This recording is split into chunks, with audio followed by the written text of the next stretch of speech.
Ya. Assalamualaikum warahmatullahi wabarakatuh. Ya, ketemu lagi di mata kuliah Supply Chain Management.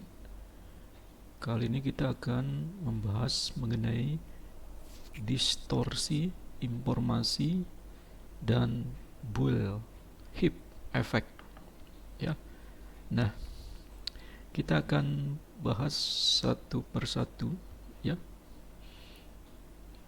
kalau kita lihat, ya, sekarang sudah masuk pada era teknologi informasi yang mana sudah berevolusi ya ke dalam sebuah teknologi revolusi 4 ya. Semua kegiatan supply chain management ini sudah menggunakan teknologi IoT ya, Internet of Things. Jadi tidak bisa diatasi ya jika perusahaan tersebut bisa beradaptasi dalam menggunakan teknologi yang kaitannya dengan proses ya, proses tracing ya. Nah, tracing kegiatan supply chain management ya dari hulu sampai ke hilir. Nah, ini kalau kita lihat ya, proses supply chain ya mulai dari hulu. Nah, di sini saya singkat ya, hulu sampai ke hilir. Nah, ini saya singkat. Hilir itu HL ya. Ya. Nah, dengan menggunakan teknologi informasi ya yang berbasis IoT. Nah, sini ya, Internet of Things. Contohnya ya, perusahaan yang memproduksi ya bahan makanan ya, makanan misalkan ya, ya seperti misalkan produk biskuit. Nah, mulai dia dari hulu ya, proses dia mendapatkan supply bahan baku ya dari para supplier. Jika dia menggunakan ya teknologi berbasis internet ya, nah gabungan dengan perangkat kerasnya yang mana bahan baku itu bisa dimonitoring ya, dideteksi ya dari hulu ya, dari supplier sampai ke pabrik ya, pabrik biskuit. Nah, ini kan jika dia menggunakan teknologi ini bisa termonitoring ketersediaan bahan baku berapa di sini ya. Nah, kesiapan supplier dalam menyediakan bahan baku itu semua bisa dilacak ya melalui teknologi informasi, sehingga pabrik bisa membuat ya sebuah kegiatan yang kaitannya dengan produksi ya dengan menggunakan forecasting ya, peramalan ya, perhitungan menggunakan logika matematik ya, sehingga hasilnya ini bisa sesuai dengan permintaan dari konsumen ya.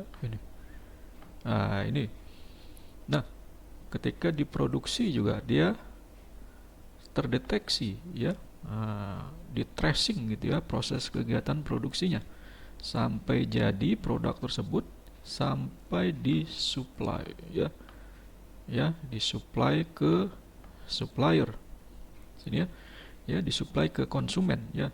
Nah, ini semua terlacak gitu.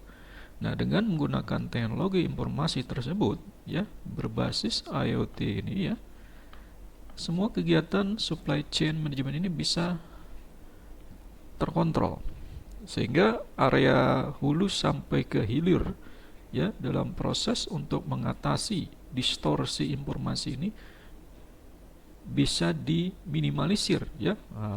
Sehingga banyak ya penelitian saat ini ya mengarah kepada bagaimana melakukan tracing ya proses dari hulu sampai ke hilir ya kegiatan dari supply chain management ya dengan menggunakan basis Internet of Things tadi ya. Nah, ini sekarang eranya sudah era teknologi informasi ya, sehingga tidak ada lagi proses distorsi informasi ya ini. Nah, kalau kita lihat di sini distorsi informasi pada supply chain ini akan mengakibatkan disefisiensi ya. Nah, ketidakefisiensian ya di sini. Nah, sekarang sudah era teknologi informasi, sudah tidak ada lagi yang namanya distorsi informasi ya. Nah, pada permintaan konsumen suatu produk yang stabil, nah biasa konsumen kan setiap hari atau setiap minggu atau setiap bulan dia akan ada permintaan sesuai dengan kebutuhan ya, bisa dideteksi ya, bisa apa, bisa diperkirakan ya kestabilan permintaannya. Jadi kadangkala juga ada sering terjadi menghasilkan permintaan yang fluktuatif ya. Fluktuatif ini tidak terduga ya, artinya berbeda-beda ya pada proses saluran distribusinya ya nih.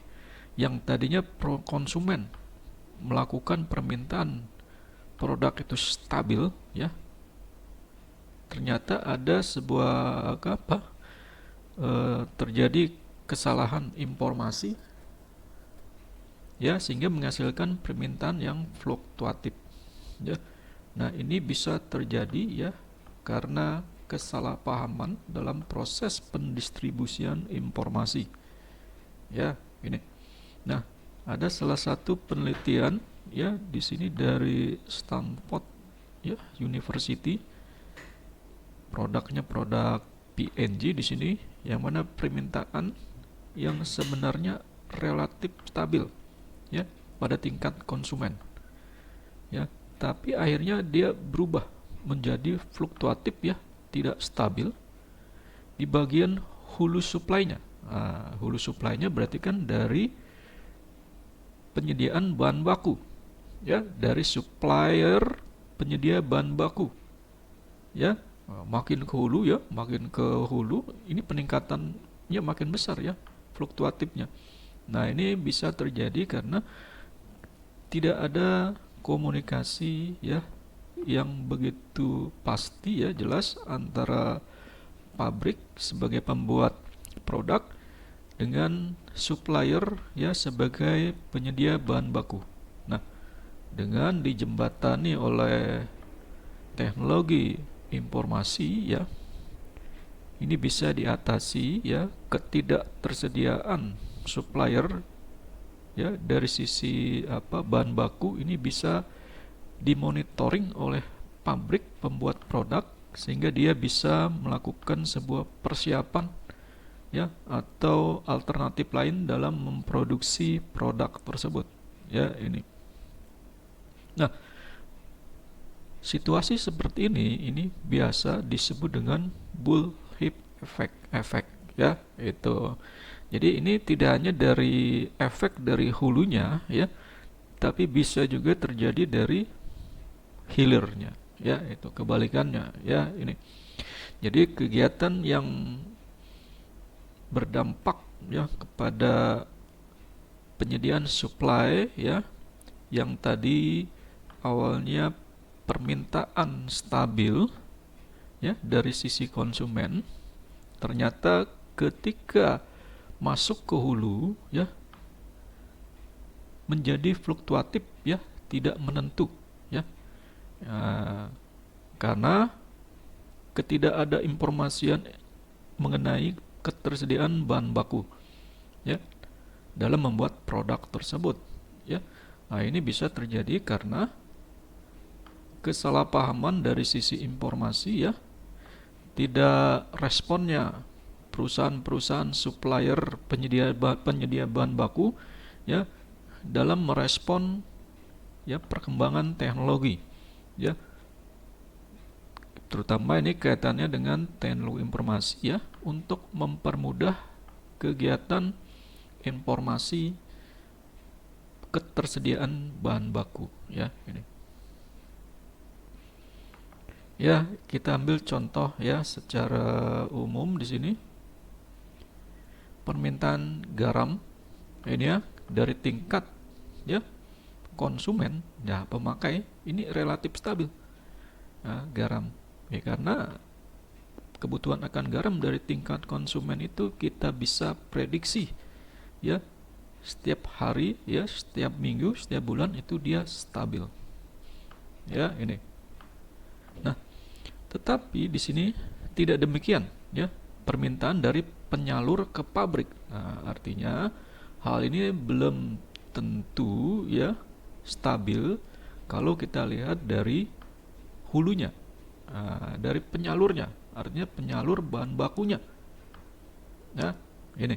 Nah, hal ini terjadi bisa karena ketidaktahuan akan informasi atau kesalahpahaman dalam penyediaan informasi ya sehingga ketidaksiapan dari pabrik ya dalam memproduksi ya. Nah, jadi hampir bisa dipastikan ya ada implikasi ya variabilitas ya permintaan di sini ya dari hilir ya di sini ke arah hulu. Nah, ini sehingga permintaan dari konsumen stabil lalu masuk ke hulu ternyata ada ketidakpastian ketersediaan bahan baku sehingga yang terjadi adalah permintaan konsumen menjadi tidak tepat waktu ya artinya atau tersendat atau tertunda ya atau tidak terpenuhi sesuai dengan permintaan ya. Nah, ini jadi kalau kita lihat kegiatan ini apakah ini termasuk kegiatan yang irasional atau rasional ya. Nah, jadi kegiatan yang rasional adalah kegiatan yang sesuai dengan permintaan ya dari konsumen lalu dipenuhi oleh produsen ya dan juga diterpenuhi oleh bagian hulunya penyedia bahan baku ya ini. Nah, kita lihat lagi di sini ya penyebab dari blue hive effect di sini ya. Salah satunya adalah demand forecast updating. Nah, ini ya adanya peramalan permintaan yang tidak terupdate gitu ya ini ya. Nah, ini biasanya kan peramalan ini diupdate dengan customer order ya ini. Parameter ya persediaan seperti persediaan pengaman ya. Nah, ini jadi supplier pabrik dia juga punya bahan baku cadangan ya atau dia punya ketersediaan yang maksimum ya reorder point dan sebagainya sehingga ini akan mengubah ramalan permintaan. Nah, hal inilah yang menyebabkan variabilitas permintaan yang dipesan di retail di sini ya lebih besar dibandingkan variabilitas permintaan dari pelanggan akhir ya di sini.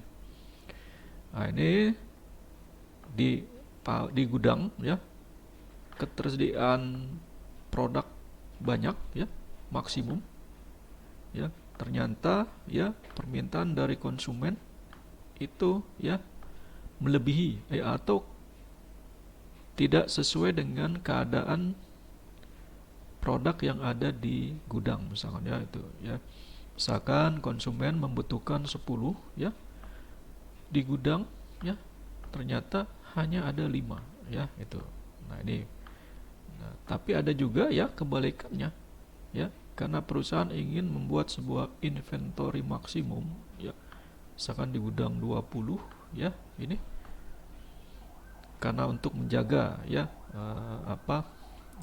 agar aman ya stoknya maka dia disediakan 20 ya padahal di permintaan konsumen hanya 10 ya sehingga ada sisa 10 ya yang mana ini adalah merupakan kegiatan yang memang harus mengeluarkan cost ya 10 nih karena kan apa karena ini harus dirawat ya harus dijaga ya produknya agar tetap stabil ya ini sehingga yang lebih bagus permintaan 10 ketersediaan di gudang itu bisa 10 ya, sehingga setiap permintaan itu stabil ya, ini dengan ketersediaan ada di gudang ya ini.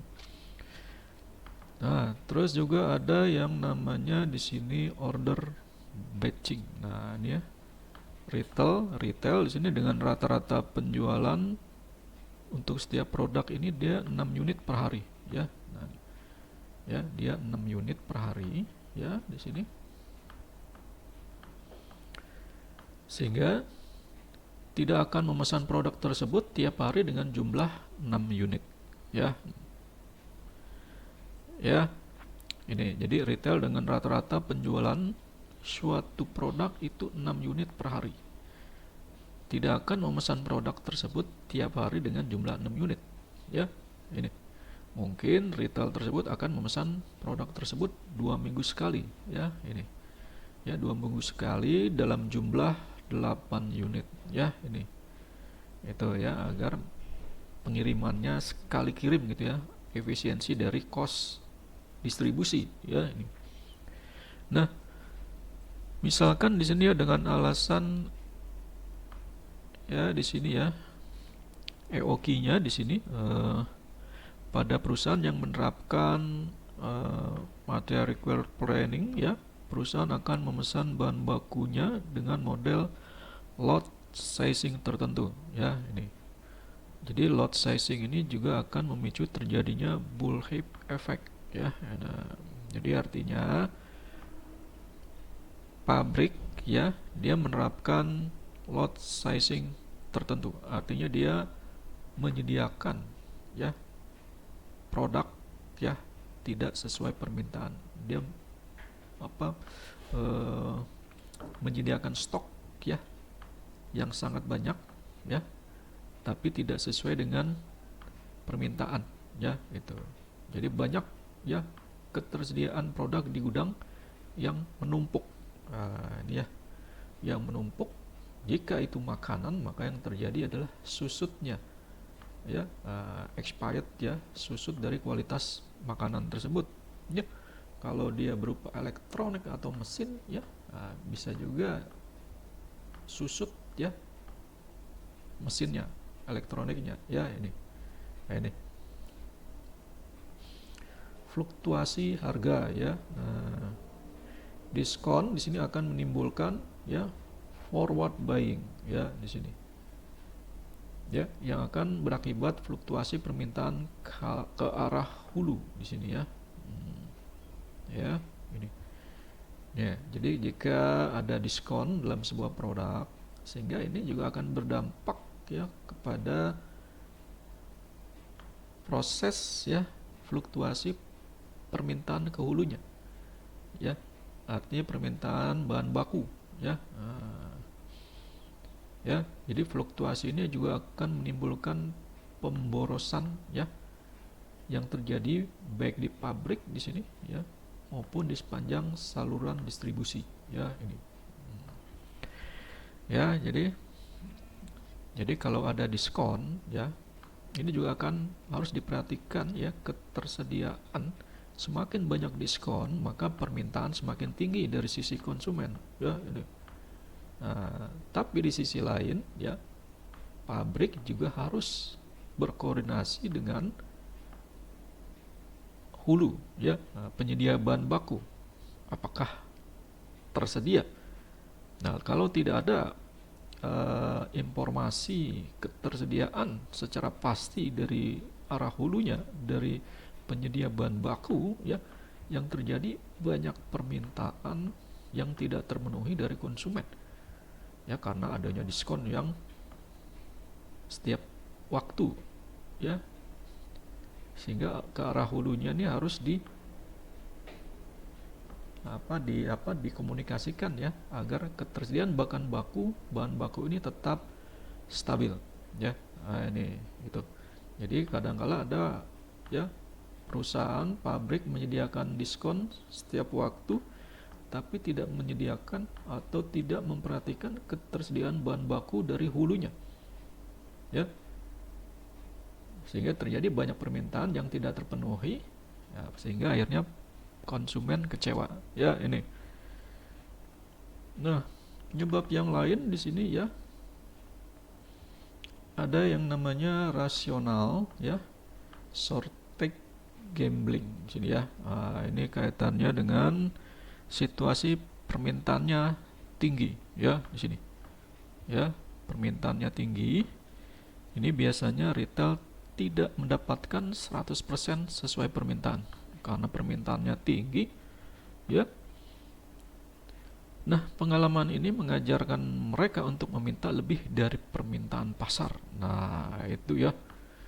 Jadi karena dari pengalaman ketika meminta 10 misalkan ya dari retailnya, maka pabrik di situ ternyata dia hanya bisa menyediakan 5. Ini ya. Akhirnya dari pengalaman tersebut retail akhirnya memesan 15 misalkan. Dan pabrik menyediakan hanya 10. Padahal sebenarnya 10. Yang terjadi ketidaksesuaian ya. Nah, ini strategi dari retail ya di sini. Ya, sehingga mereka akan mendapatkan produk sesuai dengan permintaan pasar ya. Ini jadi kan sesuai dia. Kemudian pada saat pasar normal kembali ya di sini, bahkan retail seringkali membatalkan permintaannya. Hal ini akan menimbulkan bullwhip effect ya. Ya ini. Ya, jika ketika keadaan stabil ya, ketika keadaan stabil kembali ya, ternyata ini retail seringkali membatalkan ya. Biasanya kan dia 15 dibatalkan 10 jadinya ya, karena sudah normal ya. Yang terjadi ada bullwhip effect ya, ketersediaan produk yang menumpuk di gudang ya itu. Dan yang selanjutnya ini information sharing ya. Kaitannya dengan informasi ini ya. Kalau sudah kaitannya dengan informasi, berarti kaitannya dengan teknologi informasi ya. Adanya barcoding ya, ini sangat membantu ya dalam proses untuk mendeteksi ya keberadaan dari produk tersebut ya. Terus adanya point of sales ya. Adanya teknologi IDI di sini dapat digunakan untuk informasi sharing penjualan ke saluran distribusi ya. Nah, jadi barcode ini tujuannya adalah untuk ya, barcoding ini untuk mendeteksi ya, men-tracing keberadaan dari produk tersebut sampai sejauh mana dia berada di konsumen ya, baik itu yang berada di gudang maupun yang sudah dibeli oleh konsumen ya. Sehingga di sini bagian hulu bisa lebih dapat kepastian ya mengenai permintaan real langsung dari konsumen ya itu ya. Ini jadi kalau kita lihat misalkan ya, ada produk biskuit ya di sini. Nah, biasanya dalam kemasannya itu kan ada barcode ya. Nah, barcode ini ya, ketika dia sampai ke supermarket ya, ini kan akan terdeteksi ya. Lalu konsumen membeli ya. Lalu dia akan men-scanning barcode-nya. Lalu ini sudah terjual. Nah, otomatis bagian hulu ya bisa mendeteksi ya produk biskuit ini sudah terjual. Sehingga di retail ini sudah berapa yang terjual ya, misalkan 100 ya. Nah, nanti di bagian hulunya, bagian penyediaan baku juga bisa melihat, oh sudah 100 yang terjual ya. Sehingga bagian hulu mempersiapkan ya bahan baku untuk diproduksi kembali ya ini, atau untuk dikirim ke pabrik ya ini. Sehingga ini ada information sharing yang terupdate gitu ya. Nah, untuk mengurangi dari bullwhip effect ini ya, pertama di sini memperpendek atau mengubah struktur supply chain.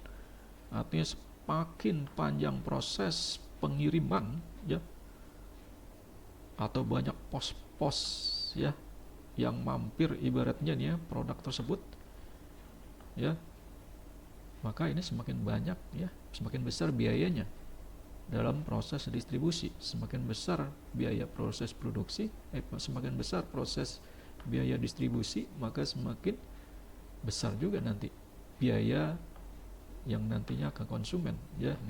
Maka diperpendek ya proses supply ya dari pabrik ke konsumen, ya, agar memperpendek ya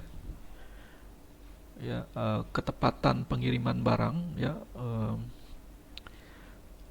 perawatan atau pemeliharaan dari produk ketika dalam perjalanan, ya ini juga semakin mengurangi blue heap effect, ya. Itu semakin cepat produk itu sampai ke konsumen, itu juga semakin baik, ya ini artinya kualitasnya juga baik, ya, di sini. Jadi semakin panjang dan kompleks struktur supply chain di sini, ya, maka makin besar kemungkinan terjadi distorsi informasi, ya, itu. Jadi sama saja ya kalau kita seperti seperti main game, ya, main game untuk menyampaikan informasi, ya, dari mulut ke mulut, ya, yang berjejer di situ, ya, 100 orang, semakin panjang, ya, informasi itu semakin berbeda, ya, itu. Ya, ini. Nah, semakin pendek informasi itu semakin jelas, ya. Artinya kalau kita lihat di sini adalah bahwa proses dari pengelolaan informasi itu diusahakan seefisiensi mungkin, ya. Itu ya, efisiensi mungkin, memperpendek ya proses distribusi, ya, sampai ke konsumen, ya, itu. Ya, jadi cara yang baik untuk mengurangi blue heap adalah dengan mengubah struktur supply chain, ya, ini, sehingga menjadi lebih pendek, ya. Jadi artinya struktur pengiriman, ya, dari pabrik, ya, sampai ke konsumen itu prosesnya diperpendek, gitu ya. Itu yang tadinya ketika dalam pengiriman melalui 4 pos misalkan, nah sekarang hanya 1 pos. Nah, ini kan akan mempercepat, ya, sama seperti kita kalau kita bawa mobil, ya, banyak pintu tol, ya, di sepanjang jalan tol kan akan memperlambat kita sampai ke tujuan, ya. Nah, itu apalagi kalau ada semakin banyak antrian. Nah, pintu tol untuk membayar tiket atau membayar tol, ya, itu juga menghambat sampai ke tujuan, ya. Apalagi sekarang dulu itu bayar cash misalkan, ya, bayar cash itu akan membutuhkan waktu lama menunggu kembalian, ya. Nah, sekarang dengan menggunakan